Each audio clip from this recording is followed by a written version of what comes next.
Good evening. My name is Eric Labath, and I'm going to be talking to you about some of the issues with the current college system. The purpose of this speech is to give you a better understanding of the world you will be graduating into, with the hopes of reevaluating not only your college experience, but that of those coming after you. Higher education is one of the greatest things a person can do for themselves, but the current exchange is too high for what's being received. The main goal of this speech is to create a dialogue about what we can do to change, improve, enhance post-secondary education to work in the world of tomorrow. Not just today, but tomorrow as well. Brief history. A degree program dates back to the 11th century. After 5 years of study at a university, a student might be able to obtain a bachelor's degree after passing private and public examinations. After 3 years or more of study and further public examinations, a student might be able to obtain a master's degree. The master's degree entitled a scholar to teach anywhere in Christendom in the 12th and 13th centuries.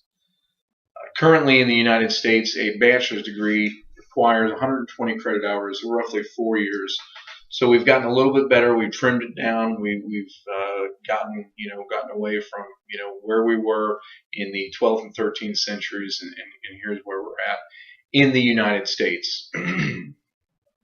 However, I believe that we can do a heck of a lot better to compete in the world marketplace.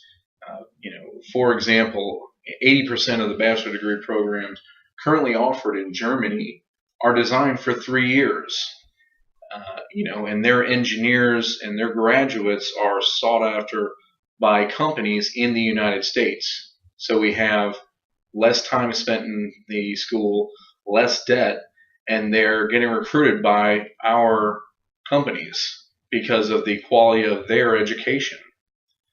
A study conducted by researchers at Columbia University confirmed that a drastically high number of 22 to 24-year-olds lack even the most fundamental skills.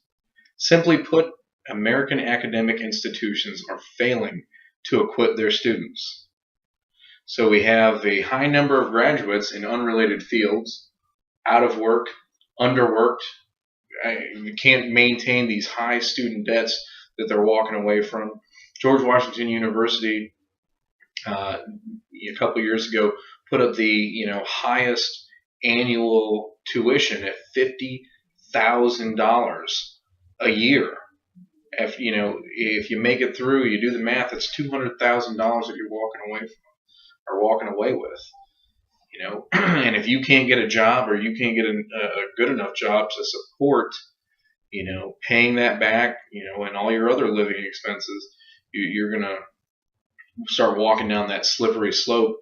And I believe that we're working our way into another crisis, another bubble of high debt to low income, just like what we saw with the housing bubble. And I believe that we can do a heck of a lot better. It's working in other parts of the country, or other parts of the world. I mean, it's working in Europe. Europe is working with Europe's Bologna project is working to harmonize degree standards in ways that will create credit transfers among post-secondary institutions in several European countries. I think that's a huge step forward, that we can get everybody on the same page. There's no high wall of admittance. There's no pushback.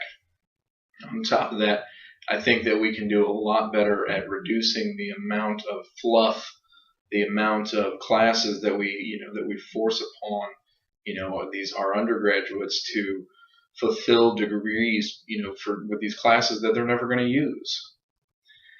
I think we have recognized that we can do better, and in 2012, at the end of the year last year, we had 10 schools in Texas, after being baited on, after being called out by the Governor Rick Perry, challenging them to offer degrees. 10 of these schools came out and said, yeah, we can offer bachelor degree programs for less than $10,000. That's amazing. Why can't we do that now? Why can't more colleges offer that? I don't see a reason why we can't.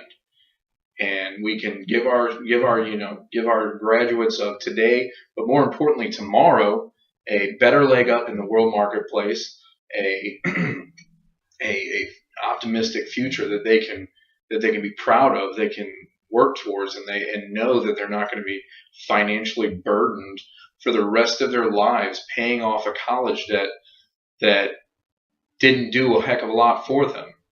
So I think in summation, I've talked to you a little bit about the history of post-secondary schooling, talked a little bit about the current state, and I think we're on track to improve, but we're not there. And I think if nothing else, like I said in the introduction, I think the main goal of this speech was to bring about a little bit of discussion, and hopefully we can improve on where we're headed. Thank you. Bye.